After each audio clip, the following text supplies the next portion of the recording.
Christine Regan Lake here. Welcome to my morning message. Um, so I'm going to just do a little housekeeping first. If you haven't subscribed to my channel, I would love for you to do that. Just hit subscribe and the bell button so you'll be notified when I upload new videos, which I'm doing all the time. In the description box, I'll also be putting a link to my fundraising page for Operation Underground Railroad, as I'm an abolitionist and I'm committed to raising $1 million for Operation Underground Railroad to rescue children from human trafficking. I've personally already donated over $16,000 to this organization, and it is my heartfelt desire to rescue as many children as we can. So let's get into the morning reading and see where we go. So the first cards that came out for today, and like I said, these readings are for pretty much singles or people who are coupled up. It's really whatever messages come through, they either resonate with you or they don't. Sometimes there's only like one piece of the message that might be for you, not the entire reading, but maybe just one element of it. So keep what works and throw out what doesn't. All right, thanks. Okay, so the first stuff that came out was really about focusing on your heart chakra, right? So this indicates that there is a heart chakra block. Typically when we have had emotional wounding around love, whether that starts out in the love relationship we have with our parents and our family as a young child, or specifically they can develop later when you've had traumatic experiences with a love relationship, betrayal, lies, things like that. So indicating that you have there might be a heart chakra block, I would encourage you to go to YouTube and do a heart chakra clearing meditation. There's tons of them out there. That'll just help you to open up, try to release some of the blocks and the heart walls. We end up building heart walls around our heart, basically all that fear and the anger, resentment, rage, all those things that we've experienced in those traumatic events of our past with respect to love. They kind of they stack all around our heart, and they actually create these heart walls that make it almost like kind of this impenetrable wall for someone to get through, or for you to open up your heart and allow someone in. So definitely focus on doing a heart chakra clearing for yourself. So the next ones that came up was inner wisdom and inner goddess. And that's really about listening to your own intuition, being able to, excuse me, get out of your head and really be connected to your intuition and allowing your intuition to guide you, knowing what your inner wisdom is, what is best for you. Our soul always knows what we need and what is best for us, but sometimes our ego gets in the way, our need for wanting to control things, or sometimes our intuition is blocked because we're holding on to lower vibrating emotions such as anger, fear, rage, resentment, things like that. When you're holding on to past emotions like that, when you're more focused on the past, you can't be present. Your intuition is in the present moment, and so all the energy you invest in the energies of the past, things that didn't work out, things that you felt betrayed, things like that, any of those negative lower vibrating energies that are keeping you in the past are blocking your current ability to connect with your intuition and listen to your inner wisdom and your inner guidance. So when I pulled on the cards for all the psychology aspects of what could be influencing or blocking any issues that might be coming up for people today, there were several schemas that came up and one money disorder. So there was the emotional inhibition schema and the defectiveness and shame schema. And what came up was that those, both emotional inhibition and shame schema, were created from trauma bonding that would have been from your childhood.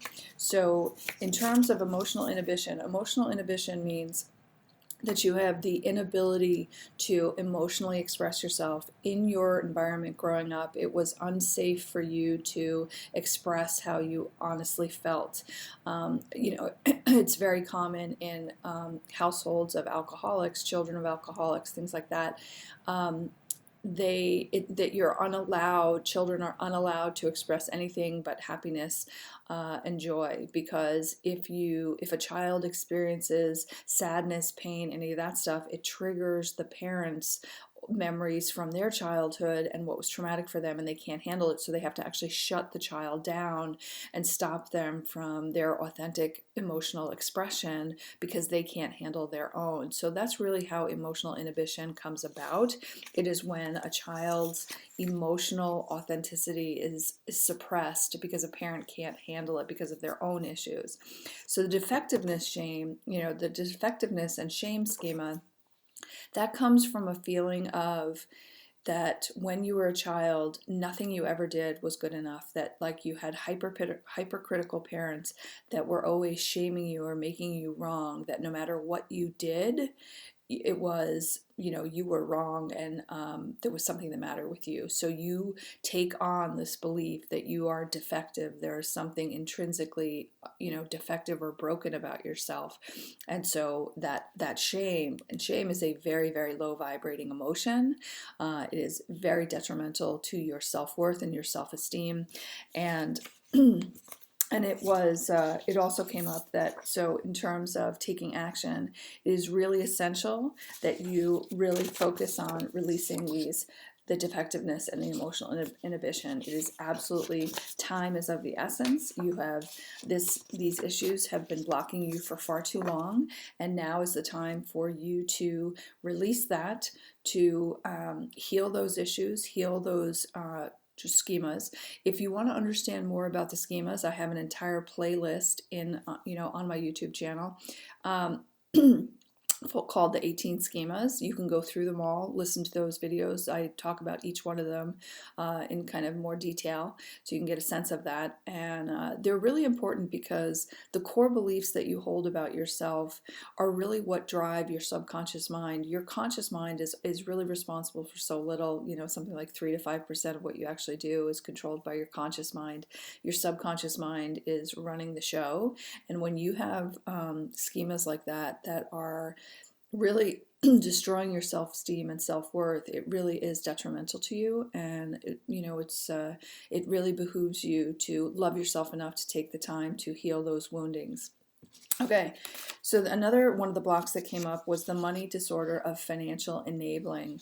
This is not surprising because of the schemas with the trauma bonding and things like that. So more than likely, financial enabling is about where you are keeping someone, either you are doing it, either you're being financially enabled by someone, someone is helping you financially and you're not standing on your own 2 feet, and they're enabling you to be in victim mentality, to be dependent, or you're doing it for someone else.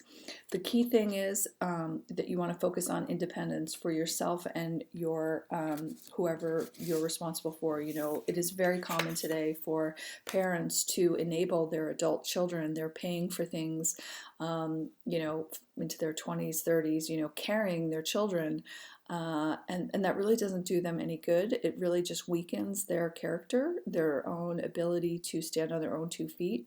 It's incredibly important for each individual to build their own sovereignty, both emotionally, spiritually, financially. And so as parents, it is our job and our responsibility to teach our children how to be independent, because you're not going to be here forever. So your job is to teach them how to be independent in the world, emotionally, spiritually, financially, everything. So that's your job, and enabling is dysfunctional. It helps feed your own ego, but it's harming the person that you're enabling, because it's just the way you're enabling an alcoholic if you let them drink. If you're enabling someone to be financially irresponsible, that's not helping them, it's hurting them in the long run. So some of the other messages that came up for this morning were really about self-care. And so it was really about like going out, rewarding yourself, and play, get out there and enjoy the day. It did encourage the ocean, if you could get to the ocean, or at least embracing water. Water is has a very cleansing quality to it. So if you can't get to the ocean, maybe take a nice sea salt bath. or maybe try to see if there's a lake somewhere you could go to. But the water has a very, very cooling, calming effect on people. So that was just what came up in the cards for you, if that resonates for you. And to detox emotional and physical body. So if you want to do a cleansing fast, anything like that, I can put some links in my description box about the cleanse that I use. I've been using the same detoxing deep cellular cleanse for over 12 years now. So if you feel inclined to do that, I would encourage you to. And the last message, which was kind of pretty cool, was about love. And it was really about seeing only love, coming from the eyes of unconditional love, that there is an infinite supply of love. And the last card was wedding. So in terms of, if that message might not be for everyone, it's for whoever it resonates for, but basically that when you embrace unconditional love, when you are living into the vibration of that you are full enough, you are love.